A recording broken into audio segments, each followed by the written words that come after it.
Calaroga Shark Media. Hello, I'm Johnny Mac, and I'm in a silly mood with today's Daily Comedy News. Today's a big day. You know what's out today, don't you? You know what's out? Taylor Swift's new album. Yeah, remember she announced it way back at the Grammys? Taylor attends a lot of award shows. You know, one time, Taylor Swift attended the Golden Globes. Nope, not doing it. You don't want me to do it? I'm not doing it. You're not doing it. You know, the big difference between this podcast and the Golden Globes? Taylor Swift's probably heard of the Golden Globes. Jimmy Kimmel not happy with former President Trump. Apparently, the president commented on Jimmy Kimmel the other day, said several things that ticked Jimmy off, including suggesting that Jimmy had screwed up an award. Kimmel said, the person who presented the award was Al Pacino, not me. We're different people. Now, don't get me wrong. I wish I was Al Pacino. I'm just not. You think he would know that because I'm pretty sure that say hello to my little friend is what Trump said to Stormy Daniels that got him in all this trouble. That is a killer joke. Kimmel continued. One of the things that he had a problem with was Trump suggesting the ratings had gone down because of Kimmel. And he said, that's why they asked me to host again next year, which I wasn't planning to do, but now I might. Maybe you can watch it on the TV in the rec room at Rikers. Rikers is a prison in New York City, in case you don't get the reference. One more from Kimmel. I guess I should be honored that the former president of the United States took time out of his busy schedule Googling Ivanka in bikini to rant about me. Ouch. Trump also visited a bodega. Stephen Colbert explained for non-New Yorkers what a bodega is, and I'm not even sure this is a joke. This is pretty accurate. Colbert said, for my viewers who don't live in New York, bodega is Spanish for a place where you can get coffee, cigarettes, spicy chips you can only get in Uruguay, dusty cans of Chef Boyardee, ginseng vitality juice that makes your hair feel like it's screaming, and for some reason, one electric lawnmower up on a high shelf, all run by a guy who exclusively calls you Big Boss. Boy, he nailed that. Dulce Sloan, hosting The Daily Show, said, I'm surprised Trump didn't hit up the lotto machine while he was at the bodega. Dude owes over $500 million in fines. Can you imagine owing so much money that you have to hit Powerball just to get back to zero? I saw Mark Maron has Jimmy Carr in his podcast. I haven't listened to that yet. I'm planning on watching Jimmy Carr last night in your universe. Taylor Tomlinson, who some call the Taylor Swift of comedy, she's at the Wynn tonight and tomorrow. Taylor Tomlinson says, the Wynn's incredible, and the theater's incredible, and it feels like a very cool, intimate space for being a big theater. Johnny Mac, is this really the top comedy story? You slotted this one first. Are you setting something up here? Story is very suspicious. Why is this the top story? It's not very interesting that Taylor Tomlinson is playing the Wynn. What's going on here? Taylor said, as far as places to stay in Vegas, I think Wynn is number one. It's totally different from playing comedy clubs. You feel like you're in show business for real at the Wynn, as opposed to some of the rooms I did when I was younger.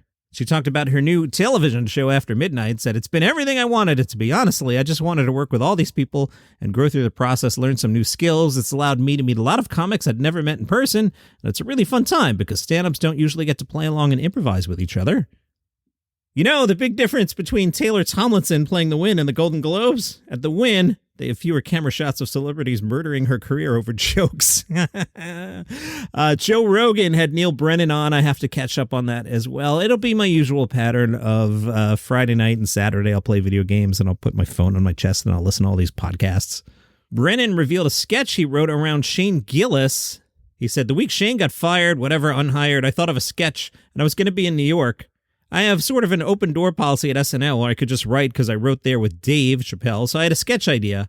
His premise, it's a couple, they're in bed and they're like, so any STDs you want to tell me about? And they're like, no, I'm clean. And then the character's follow-up question would be, any podcasts? Brennan said it was a good idea. We wrote it. Then it got kind of shelved. My understanding was some of the people in the show didn't appreciate it. You know the big difference between the Golden Globes and Joe Rogan's podcast, don't you? On Rogan's show, the most awkward part of the show are the advertisements for male enhancement supplements. At the Golden Globes, it's the reaction shots of Taylor Swift. Rob Schneider has been in the news a lot lately. So has Conan O'Brien. That confluence of things has led the internet to dust off this clip from one of Conan's television shows. And as you'll hear, this speaks to me in several ways. During the day, I hit the streets with a sandwich board and try to get people out. And I was in Denver, Colorado. Yeah. Denver, sure. And the guy says, you're doing a show here. I said, yeah, where? The big auditorium. He goes, how do you get to play the big auditorium? I said, I'll tell you, it's not just me. It's David Spade will be there, and Nick Schwartzen too. Well, by God, the fella said, from the Sandler movies, they're fantastic. I'd pay anything. It's just I don't have much money. I'm down on my luck. I says, I can get you tickets. I can get you tickets, sir. He goes, it'd be a dream of a lifetime. I said, well, if you think that's a dream, wait till you hear this. Adam Sandler will be there himself. My God, the guy said, I'll bring me and my wife too, is that all right? I said, sure, I'll get you 2 tickets. He says, what time's the show? I said, it's at 8 o'clock. I said, also, Rob Schneider's there. He said, 8 o'clock's not good, that's when the news is on. Which reminds me of the time half-assed Norm Macdonald hosted the Golden Globes. Remember that one? Yeah, that was a pretty good episode of the Golden Globes. You remember his famous joke, don't you? You know what the big difference between the Golden Globes and the NFL is, don't you? At the Golden Globes, with fewer camera shots of Taylor Swift. Time magazine has released its annual Time 100 list of the most influential people in the world. This is the most influential people in the world. I actually didn't check to see if Taylor Swift is on this list. I'm not doing a bit right now. Let me look. She's not. So that'll give you a sense of how just insane this list is. Who's on the list, Johnny Mac? Well, in comedy, 2 comedians are on the Time 100 list of the most influential people in the world, okay? These are the most influential people in the world. So you're probably thinking to yourself, oh, I don't know, it's got to be like Dave Chappelle or somebody like, wrong. You want to sit here for an hour and guess because you're never going to guess these 2 names. Are you ready? The 2 comedians that have made Time's 100 most influential people in the world include Alex Edelman and Maya Rudolph. What? Alex Edelman was honored by Fleabag's Phoebe Waller-Bridge. Phoebe writes, over the past 15 years, I've had the privilege of watching Alex Edelman constantly dazzle audiences in basement clubs, backs of taxis, comedy festivals, friends' kitchens, and iconic London theaters. Alex's ability to hold people in the palm of his hand is otherworldly, blah, blah, blah. One of the 100 most influential people in the world, a list that does not include Taylor Swift. Also on the list of the 100 most influential people in the world, Maya Rudolph. Yeah, Amy Poehler said Maya Rudolph is a super talent who is lit from within. A performing polymath, she's able to deliver big laughs and deep emotions at the same time. We all fell in love with her on Saturday Night Live, where her characters were not only funny, they were having fun. Blah, blah, blah.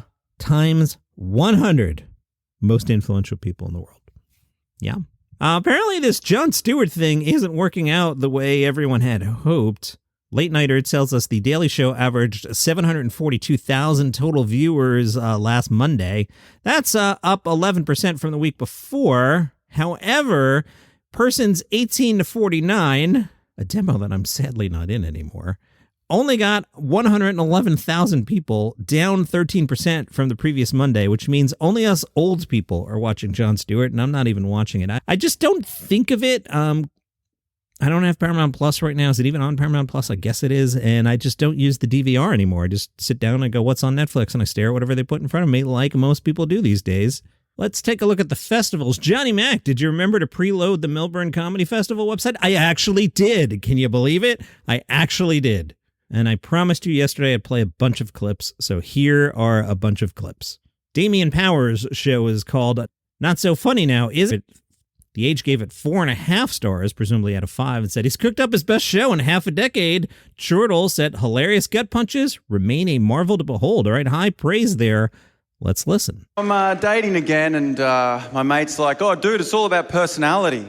Personality, it's all about personality. Personality is just a defense mechanism that forms from your trauma. My mate's like, oh, that guy's easygoing. You don't know why he's easygoing. He might have been mercilessly bullied. In high school, kids shoved his head in the toilet, and then he had to do a speech in front of the history class, and he had a panic attack, and everyone ridiculed him after that. Anyway, people say I'm easygoing, which I put that on my dating profile. All right. I mean, long way for a joke that you saw coming, but all right. Geraldine Hickey's show is called Don't Tease Me About My Gloves, winner of the 2021 Melbourne International Comedy Festival Award for Most Outstanding Show.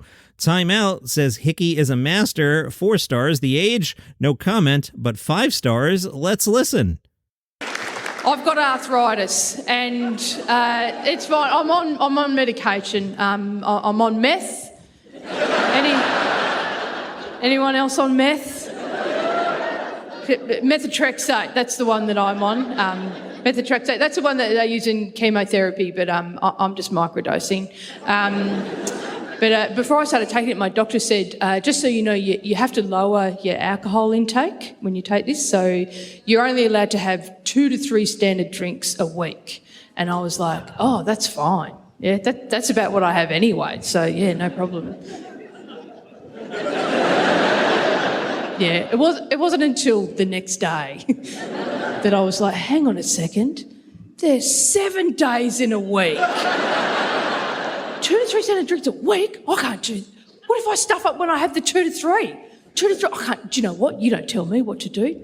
You don't tell me how much I can drink. I'm going to decide how much I'm going to drink. That's up to me. I'm going to decide, and I'm going to have 0. That's right, 0 alcohol for me. I'm going to be sober. Yeah, I'm going to be sober. And here's the thing. I know I can go the other way. Yeah, I know I could spend maybe 10 minutes online and I would find a blog or Reddit comment just going, you can drink as much as you want. I'm aware, right? But here's the thing. I inherently trust the advice of medical professionals. Yeah? Like, for example, if I was an elite athlete, yeah, and I was given what I was told was vitamin supplements, I would ask no further questions. And I would just be thankful for my enhanced performance. Yeah?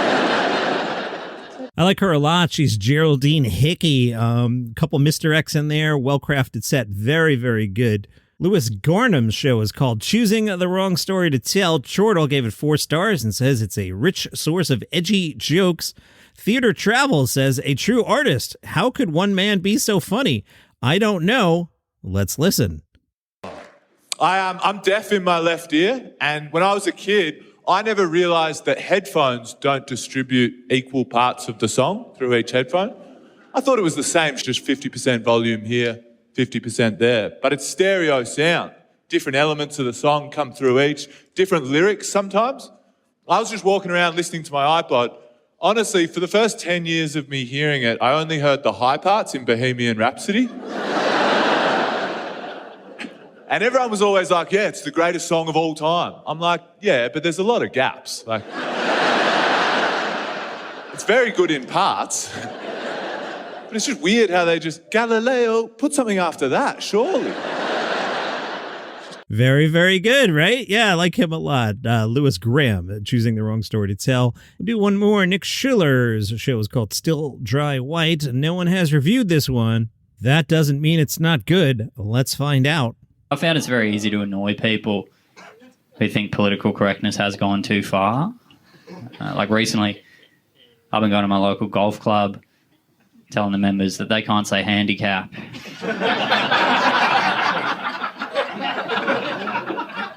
have to say golfing accuracy disorder. They do not like it at all. In fact, they regularly ask if I have a mental golfing accuracy disorder. I like golf, because to win golf, you have to take the fewest shots, which means the better you are at golf, the less time you spend playing golf. That's a nice idea. The better you are at an activity, the less time you spend doing that activity. When you're really good at something, you do it for a very short amount of time. If an activity doesn't last long, it actually means you're really good at the activity.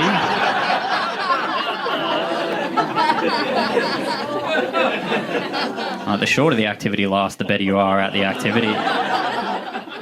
If you finish in 3 strokes, you're like the best.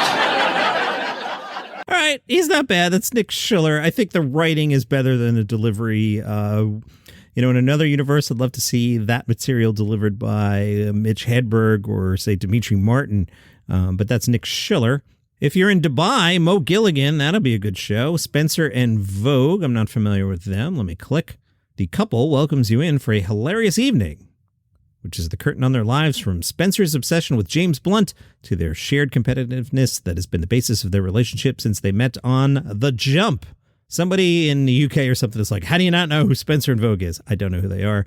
Another one of those Egyptian shows tonight, and Alfred Adrienne, 2 A's, is playing. Got 2 more days left of that festival. And pull up a chair, because it's going to take a minute here to go through Moon Tower.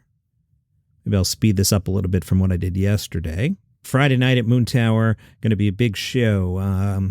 Let me fly through it. 5:30, Cheers Queers, Billy Sketch Show at 6, Industry Showcase at 6, Roy Wood Jr., Sugar Sammy, and Andrew Schultz. 7:30, The Texans, Amos Gill, Moon Tower, 8 o'clock, Taggett. Ooh, we didn't get to see that one yesterday. Todd Barry at 8, Tina Frimmel at 8, Andy Kindler at 8:30, Stars and Bars, Lisa Traeger, Brad Williams at 9:30, Need to Know, Stamptown, Comedy Store presents Connor O'Malley, Moon Tower All-Stars, Shane and Blair's Big Rib Rodeo at 10:30. That's Shane Torres, Natalie Palomini's on that one. Okay, that's on the list. Rosebud Baker at 10:30, and the gosh darn Comedy Jam is The Late Show. All right, let's see. If you and I were in Austin and we had my magical time-traveling device where we can get across town in 5 seconds, early show. Do we want to do Andrew Schultz, or do we want to drink until 8 o'clock and go see Todd Barry? Let's drink until 8 o'clock and go see Todd Barry, because his recent special was fantastic. That'll bring us to the second half, 9:30, Brad Williams, absolutely. And for a late show, I'd love to see Rosebud Baker, but that's 10:30. We won't be able to time travel that much. So we'll do Best of the Fest at the Parker Jazz Club with Ophira Eisenberg and others. My, we are getting quite long today. I've got so much to tell you about. Some new albums. Richard Cervantes' new comedy album, They're Gonna Know, is out. I like his first track. It's called Cool People Go Out on Wednesday. You'll find that via Blonde Medicine. Also from Blonde Medicine, Daniel Van Kirk's a new comedy special. You'll find that out on YouTube. The audio version will be out May 3rd. That one's called Rose Gold, a Midwestern man's wish that we all stop finding ways to disagree, start high-fiving strangers again, and party in Wisconsin. Rose Gold is named for Daniel's grandmother, Rosemary, who at 94 years old is a living example of what it means to just roll with whatever life throws at you. Track 7 is called A Winner in Partyville, USA. Coming out on the 23rd, Comedy Dynamics announced Sarah Hester Ross's new special, Don't Mess with a Redhead. Sarah invites you into the life of a TikTok famous woman who doesn't want babies and leads the Stop Giving Men Microphones movement. So that one will be out next week. And that is your comedy news for today. Now, don't forget to check out the podcast Taylor Swift Today for all the latest news about Taylor Swift. She's got a new album out today. And you know, one time, Joe Coy made a terrible, horrible, mean joke about Taylor Swift. It was so bad. I mean, should I play it? I don't know. Do you want to hear it? You sure? Yeah? Okay. As you know, we came on after a football doubleheader. The big difference between the Golden Globes and the NFL, on the Golden Globes, we have fewer camera shots of Taylor Swift. I swear. There's just more to go to here. Sorry about that.